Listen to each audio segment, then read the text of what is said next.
Muy buenos días, mis amados hermanos, la paz del Señor. Quiero invitarles a que abran sus Biblias en 1 Tesalonicenses capítulo 4. Y una de las cosas por la que debemos luchar y estar trabajando permanentemente, mis amados hermanos, en nuestra vida de iglesia, es mantener viva nuestra esperanza.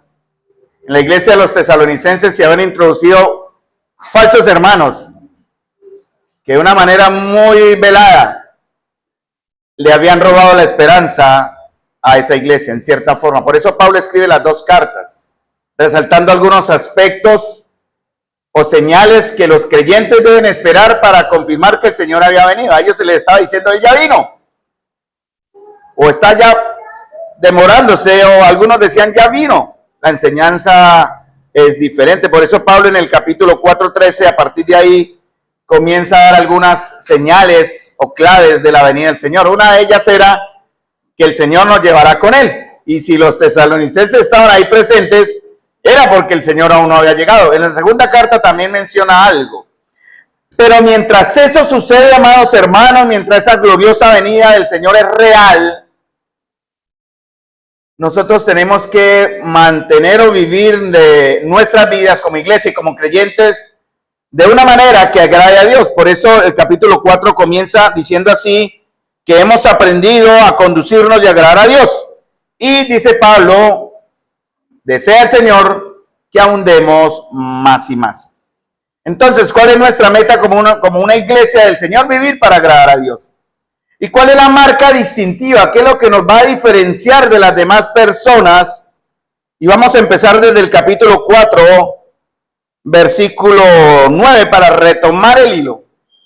Por respeto a la palabra, trataré de llegar a sus corazones. La palabra va a marcar sus vidas, amados, y tratará en el Señor de que el tiempo sea bien administrado para que la palabra quede en sus corazones sin afanes y sin carreras, mis amados hermanos. ¿Cuál es la marca distintiva? Lo que nos diferencia de otras personas, el amor. Como verdaderos discípulos es el amor. Juan capítulo 13, versículo 34 dice, un mandamiento nuevo les doy, que os améis los unos a los otros, así como yo los he amado. Entonces tenemos el modelo perfecto del verdadero amor. Pero hay otro verso que Juan menciona más adelante, que da la clave, que muestra si verdaderamente usted está en la fe. Y dice 1 Juan 4:8, el que no ama no conoce a Dios, porque Dios es amor. Esa es la clave, una de muchas claves, que va a probarnos si verdaderamente estamos en la fe, porque la palabra de Dios también dice en Juan capítulo 14, si me amáis, guardad mis mandamientos. Así que, sí o sí, si usted no está guardando los mandamientos del Señor es porque no lo ama. Si no lo ama es porque no conoce a Dios, y si no conoce a Dios, realmente, ¿dónde está usted ahora? ¿Qué clase de fe está viviendo? Entonces, hermanos, algo que nos va a hacer ser conocido de los demás es el amor, esa es la marca. Y una manera de aprender a amar, porque no es el amor como el hombre lo da, no es el amor como el suyo y el mío, es un amor como el de Cristo. Y cantamos en lo último buenos tonadas en la letra, lo más hermoso que me pudo suceder es ser de Cristo. Por eso, hermanos amados, debemos aprender a estar cerca de Jesús para aprender de Él cómo amar, así como Él nos ha amado. Entonces vamos a 1 Tesalonicenses capítulo 4, versículo 9, para dar un pequeño resumen de lo que vimos el domingo anterior, porque vamos a continuar con el verso 11 y 12, porque hay varios aspectos donde Pablo quiere enseñarle a la iglesia que tengan cuidado de cómo agradar a Dios. Uno es 1 Tesalonicenses 4:3. Apártense de toda impureza, ¿no? Apártense, la voluntad de Dios es vuestra santificación, apártense, absténganse, controlen y produzcan todo aquello que agrada a Dios en cuanto a su trato hacia su prójimo en la iglesia y hacia usted mismo en la santidad y en la pureza que Dios exige, porque Él es santo y espera de nosotros. Lo siguiente que Pablo anima es que mostremos ese amor. Y eso es lo que estamos viendo a partir del verso 9. Dice, pero acerca del amor fraternal. En griego es Filadelfos, el amor entre hermanos. Entonces, ese amor viene de Dios. Primero Juan ya lo mencionó, el amor es de Dios. Entonces, ese amor, hermanos, que es diferente al amor humano que podemos tener, el estorge, el fileo, el eros, es diferente al ágape que ha sido plantado en nosotros y en el cual, hermanos amados, tenemos la obligación de practicar y vivir. Por eso este amor tiene un origen divino. Dice el verso 9, acerca de ese amor fraternal, dice Pablo, no tienen necesidad de que se os escriba. Pablo quiere resaltar algo, hermano, no es que no se les escriba, se nos debe enseñar a amar. Pero Pablo dice, no tengo que escribirles del amor, porque ustedes han aprendido de Dios a amar los unos a los otros. Verso 9, ¿no? Es algo que naturalmente tenemos que estar mostrando, hermanos. Mire su vida. Si en su vida no hay ese flujo, esa línea de un amor como el que Dios tiene para con nosotros, hay un problema en su fe. Entonces, Pablo dice que es necesario también enseñar a cómo amarnos. Y Pablo da algunas características o claves que nos muestran que estamos amando. Y lo vamos a ver del verso 9 al 12. Antes de dar otra más, que está en el verso 13, que da la introducción al tema grandioso de la venida del Señor. Entonces, hermanos, como este amor es de origen divino, 1 Pedro capítulo 1 y 2 Pedro capítulo 1 nos hablan de esto. 1 Pedro 1, 22, 23, que en obediencia a la verdad nosotros se nos ha purificado, nuestras almas han sido purificadas para tener un amor sincero o amor fraternal entre los hermanos. Ámense unos a otros entrañablemente de corazón puro, pues han nacido de nuevo, no de una simiente corruptible, sino de una incorruptible, es decir, mediante la palabra de Dios que vive y permanece para siempre. Entonces, mis amados hermanos, en obediencia a esa verdad, ese amor ya ha sido plantado en nuestros corazones. Atención, hermanos, porque esto nos permite entender la condición en la cual estoy. En el nuevo nacimiento, el Espíritu Santo nos da la capacidad de amar, y no es simpatía, quiero aclarar, no es la simpatía que yo puedo tener en algún momento, sentir por alguien humanamente. Entonces no es la simpatía los unos a los otros, es el amor los unos a los otros. Entonces, mis amados hermanos, dice, como ese amor es de Dios, va a ser dirigido a aquellos que también son de Dios. Versículo 9, pero acerca del amor fraternal, no tenéis necesidad de que os escriba, porque vosotros mismos habéis aprendido de Dios que os améis unos a otros. Entonces va a ser dirigido, este amor tiene que ser invertido. Atentos a mí, hermanos, por favor, dirigido a nuestros mismos hermanos. Los demás recibirán después el efecto de una preparación en amor acá para mostrarles el amor sublime de Cristo. Las personas se convertirán viendo el amor de Cristo a través de nosotros y no viendo el amor nuestro por Cristo, que es muy diferente. Entonces, hermanos, ustedes mismos todos hemos sido enseñados por Dios.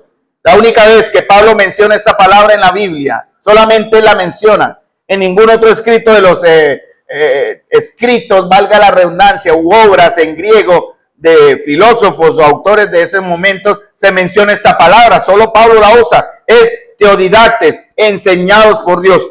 Dios didactes, enseñanza. Estamos siendo y hemos sido enseñados por Dios. Por eso es sobrenatural y debe ser dirigido a los hermanos en la fe.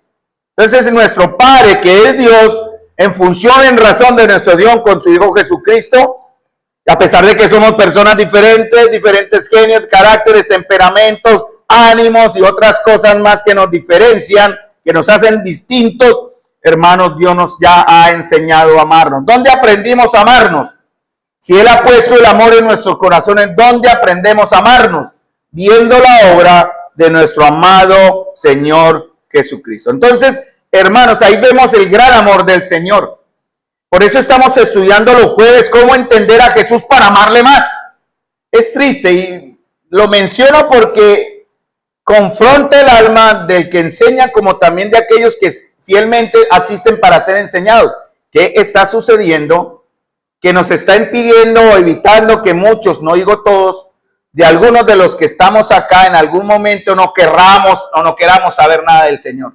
Nos aislamos, simplemente nos blindamos para no estar cerca del Señor, para no conocerle. ¿Qué cosa le está robando a usted su fidelidad?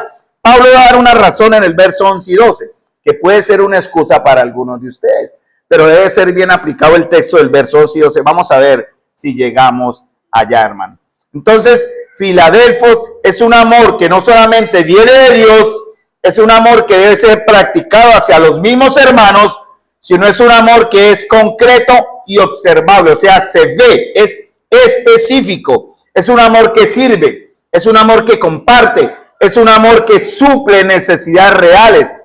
Pablo al principio de la carta daba en el capítulo 1, versículo 3, dice que él daba gracias a Dios por tres cosas: la obra de la fe, el trabajo de vuestro amor y la constancia en la esperanza. Algo que les estaban tratando de quitar, diciendo, Cristo ya vino.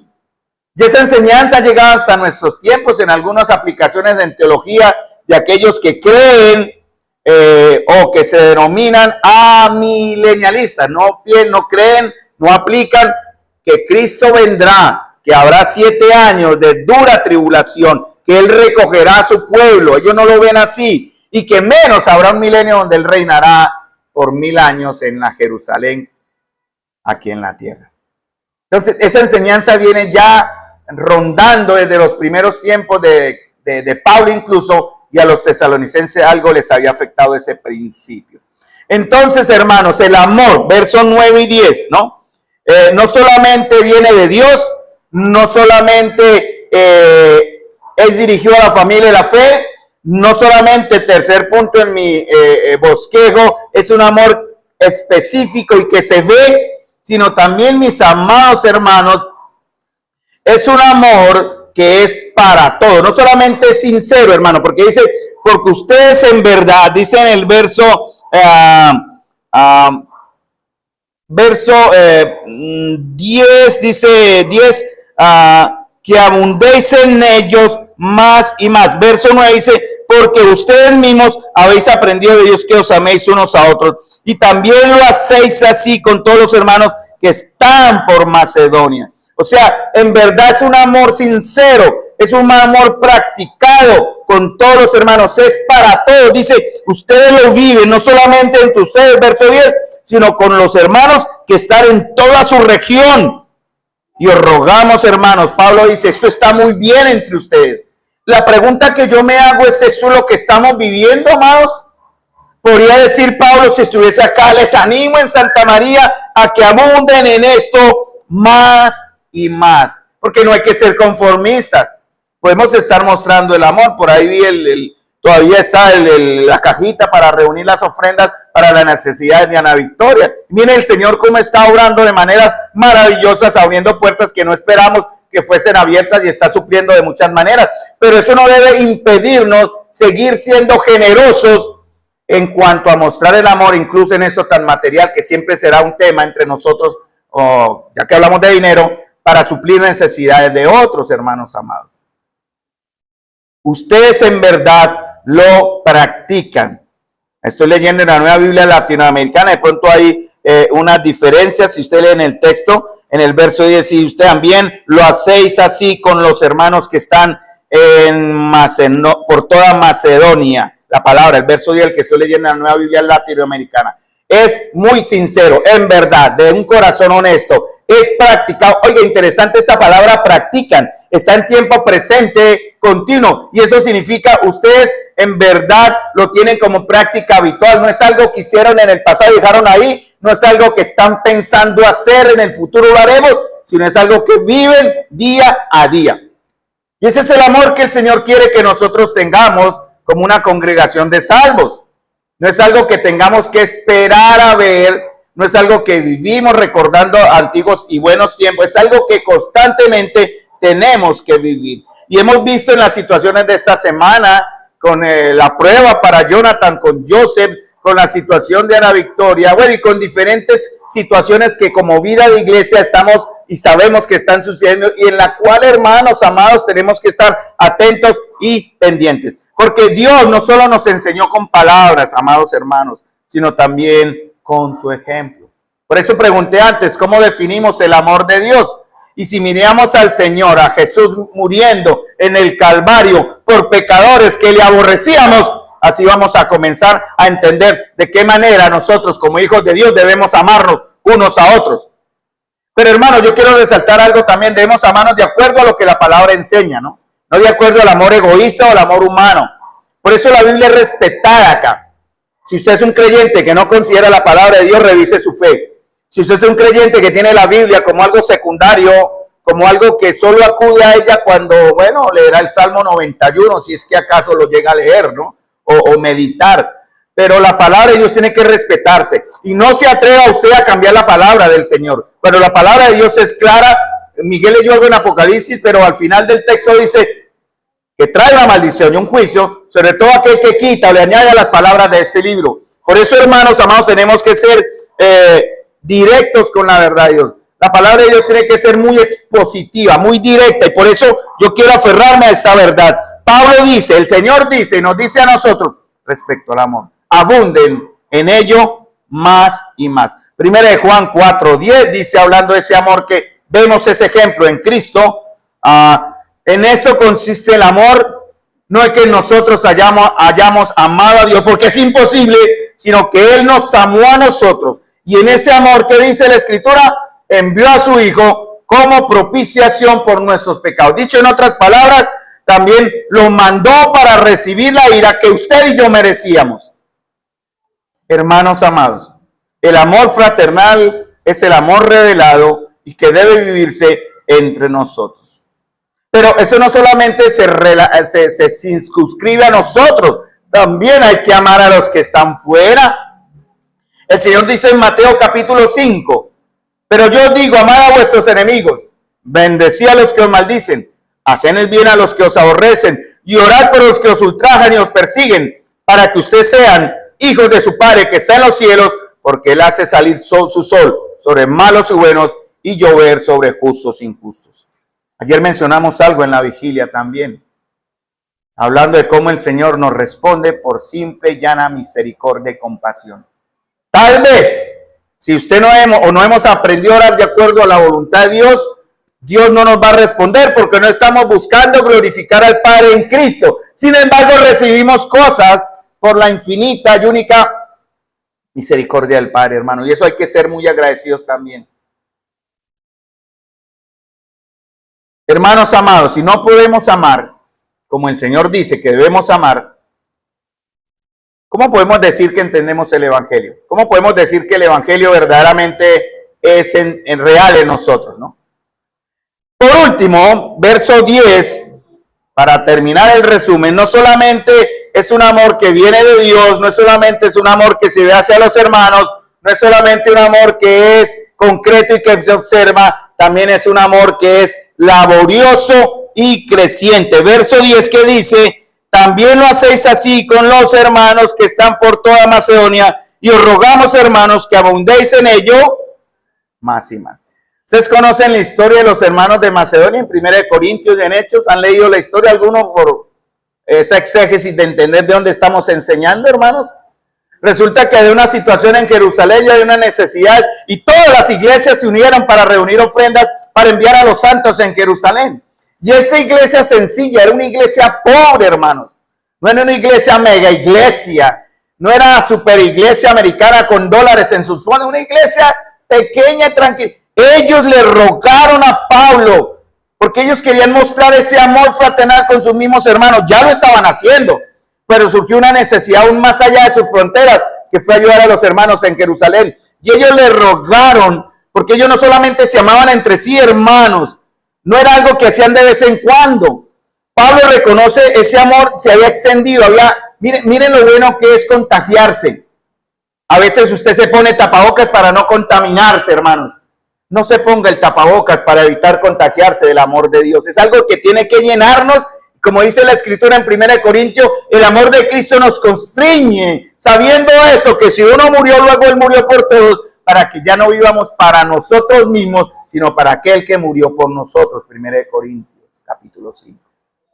Hermanos, estos hermanos, ese amor se extendió a otros. ¿De qué manera? ¿De qué manera? No sabemos. Seguramente compartiendo, ya llegaremos a ese punto, pero hubo muchas maneras. Tal vez una ofrenda como un mercado, de pronto, ¿cierto? De pronto enviaron misioneros que llevaran la palabra allá, lo más probable, ¿cierto? Hay tantas maneras, porque eso se ve en el verso 11 y 12. Porque hermano amado, le voy a decir una verdad aunque no le guste. Eso está en la verdad de Dios, en la Escritura. Todo lo que tenemos ya no es nuestro. Así que si usted tiene lo que tenga por la gracia de Dios y sea el Señor glorificado en eso, todo lo que tiene ya no es suyo, es del Señor. Así lo acepte o no lo acepte. Sus hijos son del Señor. Esos fondos que tiene en el banco allá reuniendo interés son del Señor, hermanos. Si no lo ve así, lo lamento, pero esa es la gran verdad. Ahora Dios nos ha constituido como administradores de su gracia y sus misericordias. Porque nuestros tesoros, hermanos, ¿dónde están ahora? ¿Dónde deben estar? En los cielos, ¿no? Luchito empezó a hablar de Colosenses, no llegó a Colosenses 3. No, nuestra mirada debe estar, nuestro pensamiento, y aquel lugar a donde vamos a ir, hermanos. Cuando usted muera, sus riquezas, ¿para quién quiera? Por eso, hermanos, Pablo habla más adelante en el verso 11 de unas cosas que nos caracteriza como hermanos que tenemos amor, que tiene que ver con el trabajo. Entonces, estos hermanos, para terminar la historia y no diluirme ahí, Pablo usa este amor real y práctico de los hermanos en Tesalónica cuando quiere animar a los corintios. En 2 Corintios 8, que habla de la ofrenda a los santos. Ellos eran tan generosos y querían cubrir las necesidades de los pobres, específicamente los de Jerusalén. Y como eran tan sencillos, Pablo dijo, no es necesario. No, gracias. No, Pablo lo hacía de amor, ¿no? Porque ellos son muy pobres, ¿qué tienen que dar? Y la misma Escritura dice que ellos se dieron a sí mismos y luego dieron de lo que tenían más allá de sus fuerzas. Ellos le rogaron a Pablo, déjenos ayudar, déjenos ofrendar para ayudar a estos hermanos. Tenían poco, no eran ricos, pero le rogaron, esa palabra está en la Escritura, le rogaron, le suplicaron, Pablo, déjenos ofrendar. Así sean 1000 pesitos o 1000 lo que sea en la moneda de ellos, lo que sea, Señor, pero déjenos tener ese gozo de mostrar ese amor. Tal vez usted piensa que entre más recibe, más lo aman, ¿cierto? Si usted recibe un cheque de 1 millón, me aman. Si recibe un cheque de 10,000, me aman menos. No debe ser así, porque hermanos amados, lo que recibimos viene de Dios. Yo mencioné ayer un caso que me sucedió la semana anterior y fue una ofrenda. Mi esposa aún no la sabe, pero después le menciono, no la he cobrado. Pero estaba orando por unas necesidades, hermanos, y sí estaba cargado porque eran situaciones económicas, Señor. Tú sabes, Señor, estamos acá, estamos terminando mi ruta de trabajo. Cuando me llegó un WhatsApp, no soy de WhatsApp, casi ni lo leo, pero llegó ahí y era una ofrenda. Yo no la pedí, la persona la envió. ¿Quién la envió? El Señor.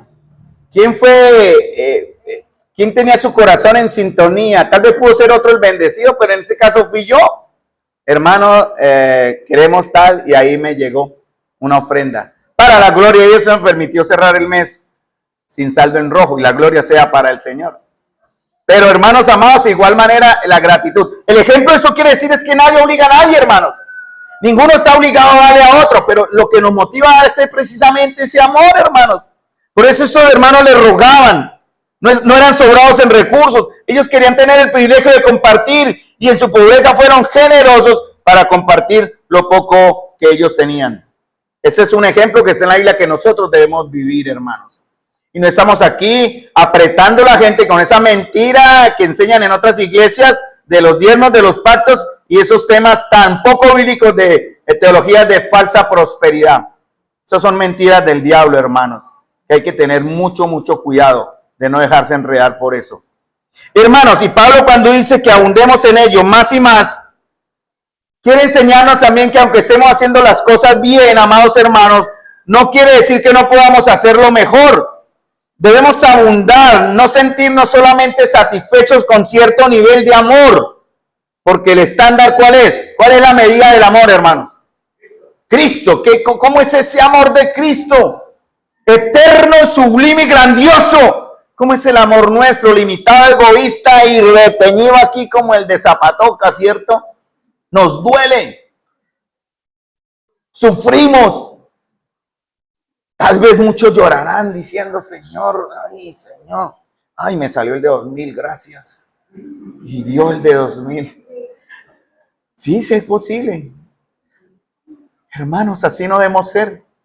No es lo que enseña la palabra, no es lo que la Escritura está enseñando acá.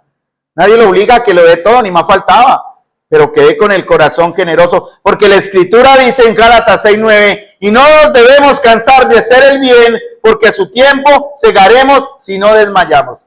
Nosotros en nuestro servicio al Señor hemos sido sostenidos por la pura misericordia de Dios, y no recibimos un sustento, digo por ilustración, no por recriminación. No me van a malinterpretar, por favor, aplicando este ejemplo. Ya han habido corazones generosos que en los momentos que menos esperábamos y cuando más necesitábamos, ellos han sido sensibles a la voz de Dios y nos han ayudado. Eso es para la gloria de Dios. El Señor tiene en su lista ya aquellos que escucharon la voz de Dios y ayudaron, en ese caso a nosotros, como también hemos podido ayudar en muchas maneras a otros en igual situación. No se sorprende, hermanos, si en algún momento alguien llega con una ofrenda para usted, porque el Señor ha puesto en el corazón. No se reviste esa falsa humildad. No, yo no lo merezco. No, dele gracias a Dios y reciba. Reciba, diga, Señor, gracias. Y bendiga a aquel que trajo este gesto de amor. Hermano, porque no estamos programados a amar. No somos robots. Tenemos que ser enseñados a amar. El amor ya ha sido puesto acá, pero tenemos que aprender por la Biblia cómo se ama, ¿cierto? Y como discípulos de Jesús tenemos que salir de nuestra zona de confort. Hermanos, tenemos que salir de comodidades. Mire que el Hijo del Hombre no tenía ni dónde recostar su cabeza. Y por amor Él vino a morir para ir a la cruz. ¿Cómo mostramos amor entre nosotros además del dinero, por decir de lo económico? ¿De qué otra manera? Hermano, pregunto. ¿Cuántos discípulos tiene usted? Pregúntese. ¿Cuántos discípulos tiene usted con los cuales se reúne para enseñarles a orar o para orar? ¿Cierto? Algunos de ustedes se reúnen para aprender a orar. Estamos aprendiendo eso los jueves. Por eso nos cargue el alma no ver a los varones, porque la primera responsabilidad va a ser para ustedes, hombres, y el primer juicio será sobre ustedes, varones. Tengan cuidado con eso. Algunos de ustedes tienen un discípulo donde se reúnen a escudriñar la Biblia para enseñarle cómo leer la palabra de Dios, para programar métodos de presentar el evangelio en nuestra vida diaria, porque el evangelismo correcto no es llegar a un parque, poner un equipo, cantar unos himnos que es bien loable, uno que predique, unos que entreguen literatura y ahí se acabó el plan de evangelismo. No, hermanos, el verdadero evangelismo es el tú a tú, el uno a uno. Y las personas nos van a entender, van a creer en Jesús cuando nos vean a nosotros. ¿Con quién habla usted en el evangelio? ¿Cómo presenta usted el evangelio? ¿Cómo anuncia el reino de Dios a su vecino? ¿Cómo lo conoce el de la tienda? ¿Cómo lo conocen nuestros vecinos? Ya nos construyeron un apartamento aquí detrás del murito ahí, nos divide 50, no, un metro. Y ya está la vecina ahí. Yo miro a la ventanita a ver si está mirando. Cierto, la intimidad nuestra ha sido ya amenazada. Pero bueno, ellos están en su terreno, pueden construir y amén. Seguramente nos estarán oyendo y saben que los estimamos. Esperamos no darles mal testimonio, ¿no? Cuidado con eso. ¿Cómo nos conocen nuestros vecinos, no? ¿Cómo nos conoce, por ejemplo, el de la tienda? ¿Usted el que fía y no paga? ¿Cierto? O cosas así. Yo pequé en eso y mi esposa me enderezó. Yo, no, señor, ya no más. Que llegan esas cuentas de, ni les digo. Y a veces me veía alcanzada mi esposa. Gracias a Dios cubrió todo eso, ya me ayudó a cubrirlo también, y ya no más fianza, por dar un ejemplo, ¿no? Todo eso tiene que ver con el verso 11, ya vamos a entrar allá, porque el tiempo no va a alcanzar, hermanos, de todas maneras. Hermanos, sigamos mirando, ¿cómo está usted animando a otro? Pregúntese, hermanos, confróntese por el Señor. ¿Cómo está usted está sosteniendo, soportando? ¿Cómo está ayudando a aquellos que están cerca de rendirse? Porque están en medio del dolor, de la enfermedad. Jonathan, mire, un día casi sin dormir prácticamente, no hay atento del niño. Y ahí muchos estuvieron atentos, se le llevaron, cositas, él ha recibido de aquí y de allá, el Señor lo ha protegido. Pensemos en la empatía, en el temor de Cindy con su bebé, o bueno, en el embarazo de Yuri va muy bien y el de Jenny también.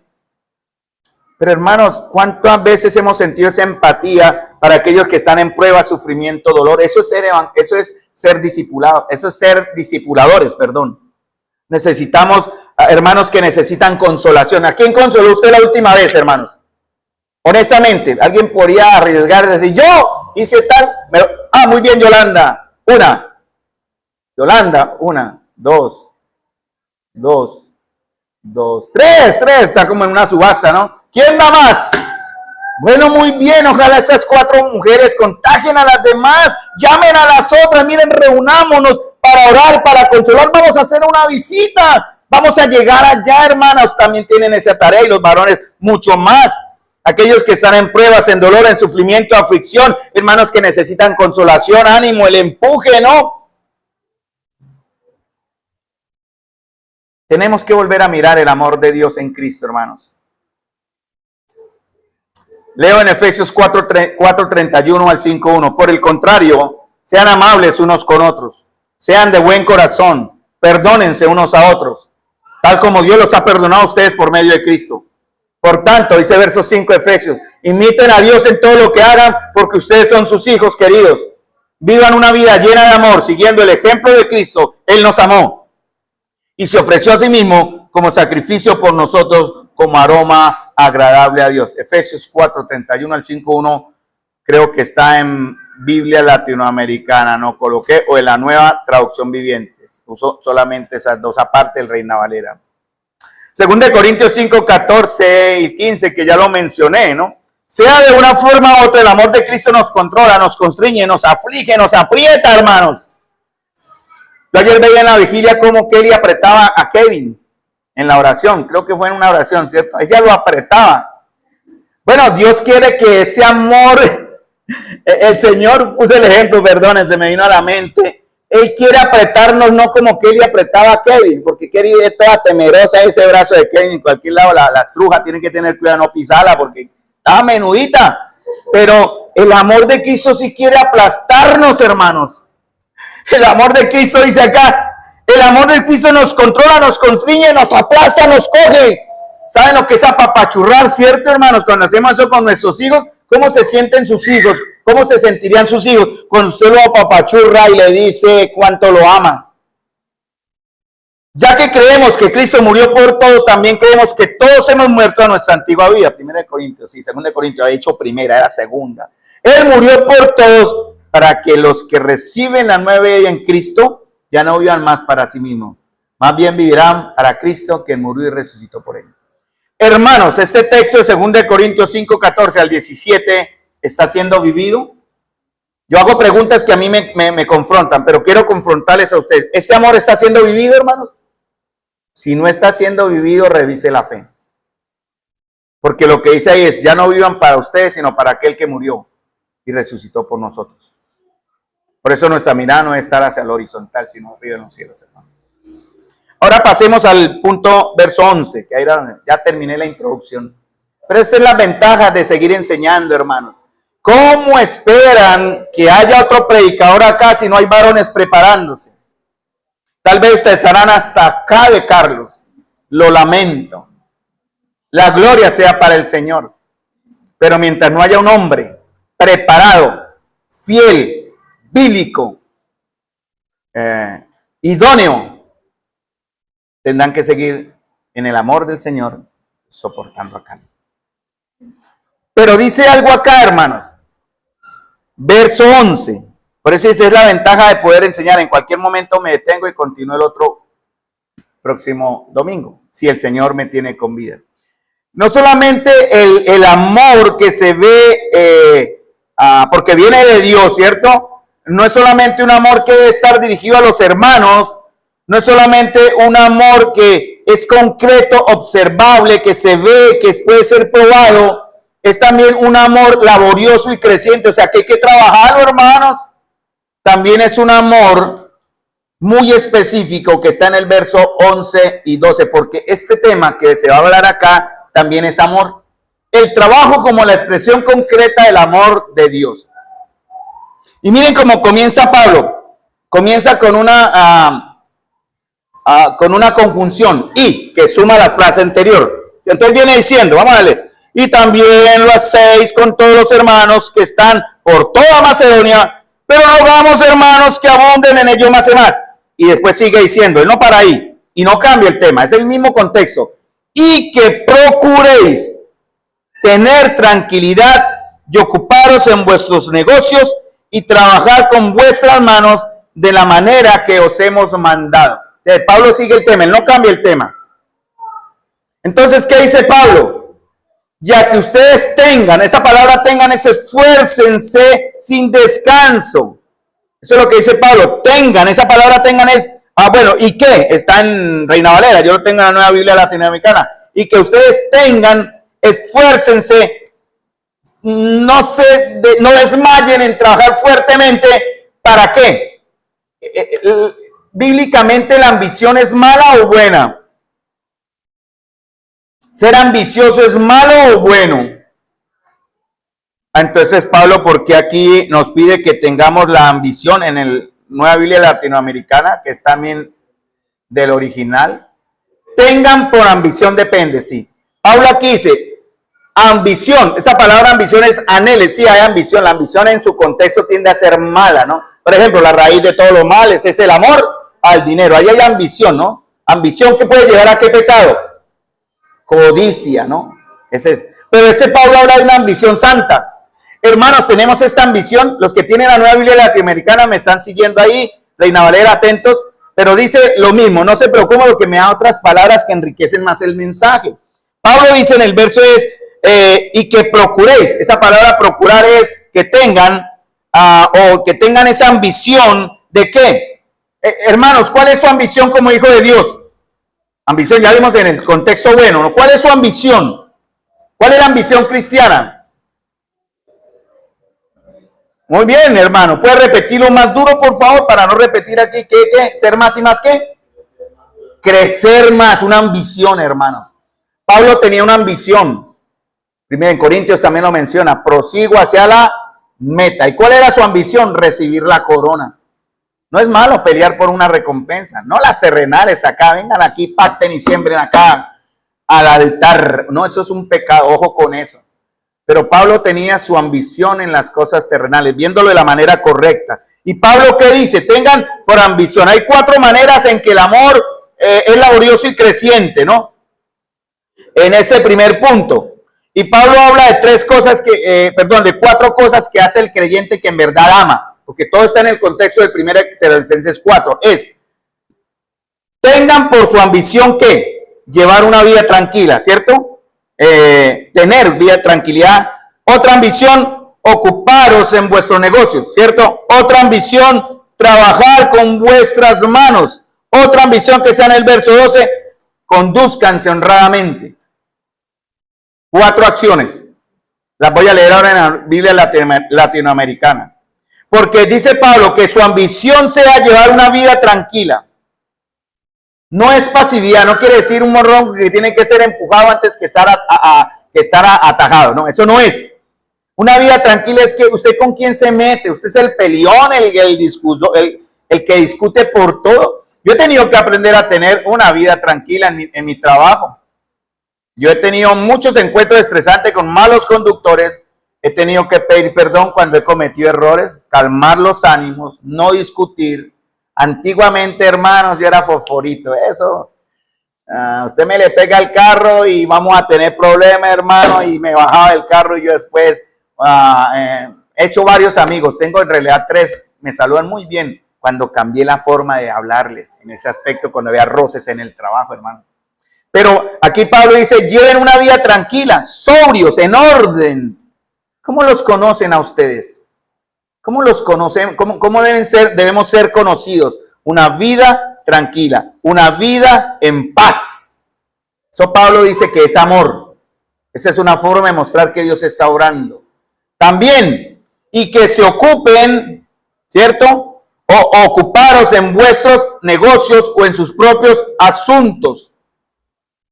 ¿Sí entienden el contexto? Pablo en 2 Corintios habla algo y vamos allá antes de terminar, y ahorita vamos, para dar la introducción al próximo mensaje. Pablo habla de 4 veces, repite la palabra en 2 Corintios capítulo 3, versículos 6 al 11, pero ya vamos allá, hermano, no vayan todavía. Porque Pablo dice, ocúpense en sus propios asuntos. En otras palabras, Pablo lo que está diciendo es, no sean metiches. Ocúpense de lo suyo, ¿no? ¿Qué debemos mostrar? Una vida prudente y sabia. Ocupémonos de nuestros asuntos, nuestra vida familia, nuestro hogar, nuestra iglesia, hermanos. Porque Pablo va a hablar en 2 Corintios de la ociosidad. La ociosidad es pecado. Y hay muchos creyentes que toman este ejemplo aquí en 1 Tesalonicenses 4, 11 y 12 para ser ociosos, porque los de Tesalónica cayeron en ese error. Hubo hermanitos que dijeron, Dios me llamó, ya no voy a trabajar. Ojo con eso, estoy haciéndola porque eso era lo que estaban viviendo ellos. Y porque voy a anunciar que el día de Cristo vendrá o ya está por llegar, ya llegó prácticamente, entonces no trabajo. Y los hermanos muy amorosos que sean con esos supuestos llamados al servicio, los mantenían. ¿Y qué hacen estos morrongos? Que en lugar de predicar el evangelio, porque Pablo también lo dice en Timoteo capítulo 1 o 2, creo, cuando habla de las mujeres, habla el mismo ejemplo, en lugar de ocuparse en enseñar la verdad, empezaron a meterse en lo que nadie los había llamado. Eso está en 2 Tesalonicenses, ya vamos para allá. Por eso Pablo dice, ocúpense en sus asuntos, ¿cierto? Tengan una vida prudente y sabia. Dice también, trabajen con sus manos, tal como nosotros les hemos mandado. O sea, es una orden ¿de quién? Del Señor por Pablo. Trabajen en sus asuntos, porque así es que ganamos a otros hermanos. ¿Cómo gana Miguel nuevos conversos para traer a la iglesia? Miguel, en su trabajo. ¿Cómo conocen a Miguel? ¿Cómo conocen a Kevin, no? ¿Cómo conocen a Yesira, a Brandon, a todos los varones o mujeres que en sus trabajos debemos dar un testimonio? ¿Cómo nos ven? Ellos quieren conocer al Dios que nosotros vivimos. ¿O cómo nos ven? Como los chismosos, los metiches, los entrometidos. Trabajen con sus manos tal como los hemos mandado. Y Pablo da una razón en el verso 12, ¿cierto? Una vida obediente al rey, a fin de que ustedes se conduzcan de dos maneras. ¿Cómo? Verso 12. Honradamente. ¿Y qué más? ¿Para quién? Para los de afuera, ¿no? Honradamente para con los de afuera. Y también a otra cosa. No tengan necesidad de nada. ¿Por qué Pablo manda trabajar para no tener necesidad de nada? Para no serle carga a la iglesia. Y además, la enseñanza está ahí para que lo que usted reciba sea también generoso en compartirlo con otros hermanos. Esto me lo gané. Yo al hermanito ese, 1 Juan capítulo 3, cuando uno ve a su hermano tener necesidad, ¿y qué hace? Cierró, trancó, ¿cierto? Dice Pablo, dice Juan, ¿cómo puede estar el amor de Dios en él? Buena pregunta, ¿no? Y buena respuesta. ¿Cómo puede usted decir que ama a Dios y que es cristiano, así venga aquí a la iglesia y todo, cuando usted ve necesidad y usted solamente dice, conmigo no es? Yo mi trabajito no me lo suelto a esto. No, así no. Y se ha visto, hermanos. No tengan necesidad de nada, porque Pablo quiere fomentar la autosuficiencia para no convertirse en carga económica para los demás hermanos. Una cosa muy diferente es que usted pierda su trabajo y mientras recupera su trabajo la iglesia le ayuda, porque ha pasado acá con nosotros. Eso no significa que usted pierda el trabajo y la iglesia lo mantenga.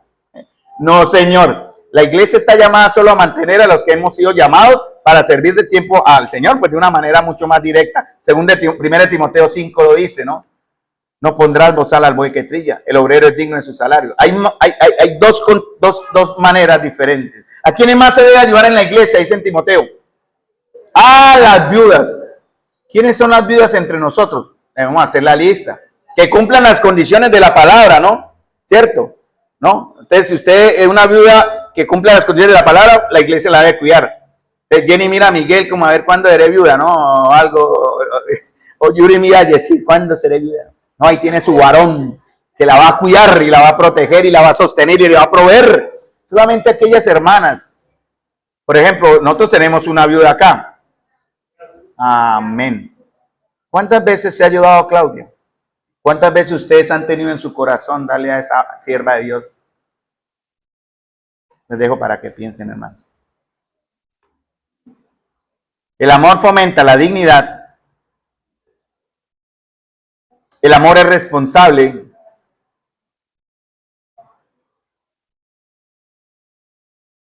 Vamos a 2 de Tesalonicenses y quedamos ahí, solo para introducir, porque Pablo habla del mismo tema. Aquí en 1 de Tesalonicenses es la advertencia. Pablo da la enseñanza, pero en 2 de Tesalonicenses los hermanos no hicieron caso. Yo había pensado que la iglesia de Tesalónica era mejorcita, y no, así es mejor, es muy loable, pero ya tenía sus fallas. Y Pablo aquí da la enseñanza, mire, ocúpense, trabajen, tengan tranquilidad, no muestren paz, den buen testimonio, no sean carga para la iglesia, pero tampoco den mal testimonio para con los de afuera, sean honrados. Y en la segunda carta, capítulo 3, versículo 6 al 15, lo vamos a ver el próximo domingo, hay un problema, hermano. Y Pablo, en realidad, tiene que aconsejar la disciplina. ¿Es posible? Uy, ¿por este tema? Sí, porque habla de la ociosidad, de aquel que pudiendo trabajar no trabaja porque quiere vivir a costa de los hermanos. Pero hermano, ¿sabe que yo quería hacer una aplicación también espiritual? Porque la ociosidad no solamente es no trabajar en lo material, ¿cierto?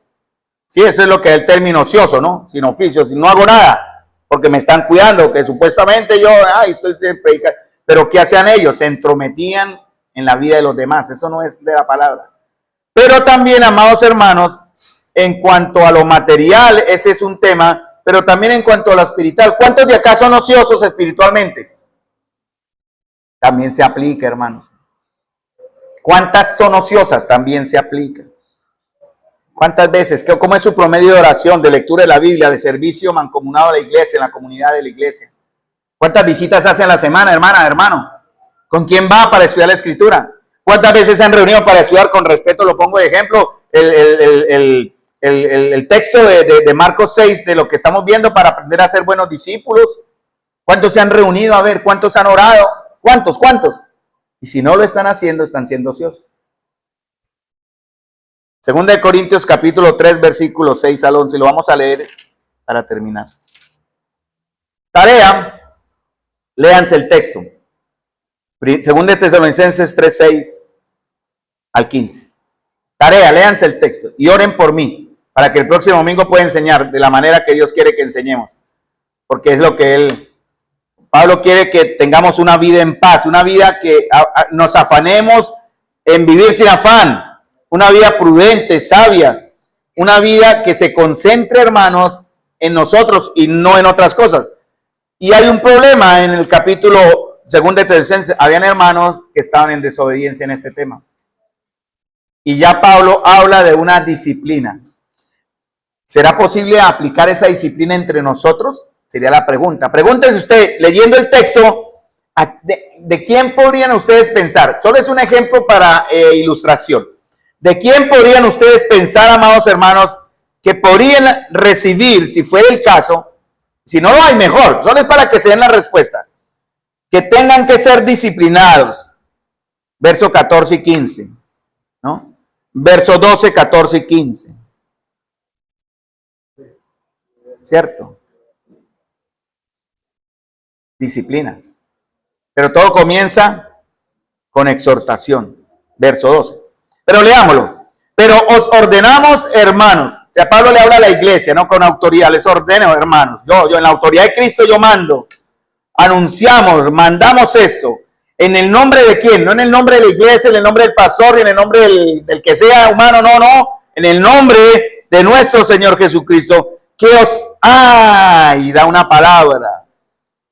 Esto ya es disciplina. ¿Cómo se sentiría usted si la iglesia lo disciplinara de esta manera? Que os apartéis. Que os apartéis. Quiere decir, ténganlo de lejitos. No se asocien con él. Manténganlo alejado. Tengan cuidado. Va a la iglesia, pero háganle sentir que está mal. Y dice, que os apartéis de todo hermano que ande, y él menciona 3 veces esta palabra, desordenadamente. Esa palabra desordenadamente es descuidadamente. Esa palabra desordenado en el griego es soldados que no guardan la formación, que generan desorden, rompen filas. Y es posible que algunos de nosotros, sin querer queriendo, como dice ese famoso Chavo del 8, estemos causando desorden a la iglesia y rompiendo las filas del Señor. Cuidado con esto. Esta es la exhortación y la enseñanza. Sigamos. Y no según las enseñanzas que recibiste de nosotros. Esto le viene en el Reina Valera, pero lo puedo leer también en la nueva versión latinoamericana. Os ordenamos que hermanos, en el nombre de nuestro Señor Jesucristo, que os apartéis de todo hermano que ande desordenadamente y no según la enseñanza que recibisteis de nosotros, porque vosotros mismos sabéis de qué manera debéis imitarnos. Pues nosotros no anduvimos desordenadamente entre vosotros, no comimos de balde el pan de nadie, trabajamos, recuerden, Pablo está dando de él su experiencia, con afán y fatiga día y noche, para no ser gravosos a ninguno de vosotros, no porque no tuviera derecho, él tenía todo el derecho que la iglesia lo cuidase, pero él dice, yo prefiero, para no generar malos comentarios, malos ejemplos, en esta manera no ser gravoso y trabajar de afán y fatiga día y noche, no porque no tuviésemos derecho, dice ahí el mismo texto, sino por darlos nosotros mismos un ejemplo para que vosotros nos imitaseis. Voy en el verso 9. Porque también cuando estábamos con vosotros, os ordenábamos esto. Si alguno no quiere trabajar, no come. La iglesia no está obligada a mantener. Esto no es un club, esto no es una beneficencia, hermanos. Con todo amor lo decimos. Si alguno no quiere trabajar, pues no coma. Porque oímos que algunos de entre vosotros, no todos, algunos andan, vuelve a repetir la palabra, desordenadamente, no trabajando en nada, sino entrometiéndose en lo ajeno. Ya entienden la idea, ¿no? Entrometiéndose en lo ajeno.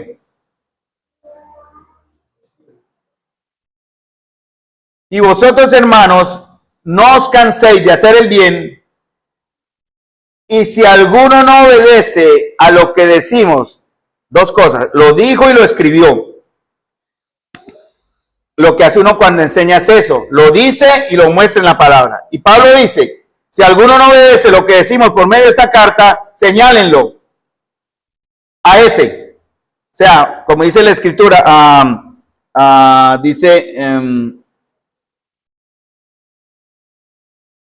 señalen y no juntéis con él para que se avergüence. La razón de aislarlo no es sacarlo de la iglesia. Ojo con eso. Es para que él sienta la pena y la vergüenza de ser una carga, de no ser responsable. No juntéis con él para que se avergüence. Mas no lo tengáis como por enemigo, sino que amonestarle como hermano. ¿Para qué?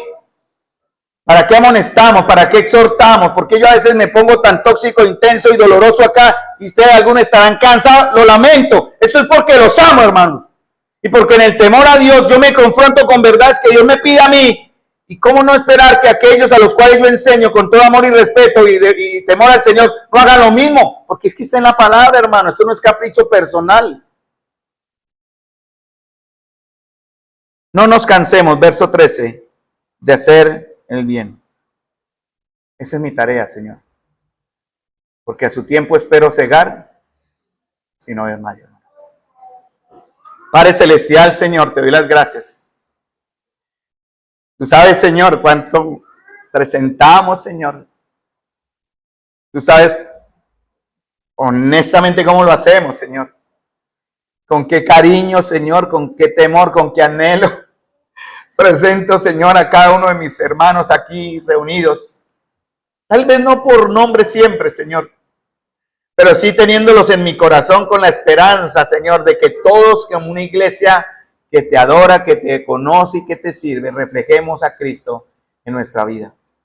Señor, yo te ruego que bendigas a cada uno de los que estamos aquí presentes y prepara nuestros corazones para recibir este texto que quedó aquí en espera para el próximo domingo. Señor, transforma nuestras mentes y corazones para que ese amor, Señor, que viene de ti, nos apriete tanto que solo la única manera de liberarlo es dándonos, Señor, incluso a nosotros mismos primero. Te damos las gracias por el ejemplo que está en tu verdad y en tu palabra. Que tu nombre o el Padre sea glorificado en Cristo por medio de esta oración y este anhelo. Te lo ruego y te lo pido en el nombre de Cristo Jesús. Amén. Amados hermanos, Dios los bendiga. Nos vemos el domingo, si Dios quiere.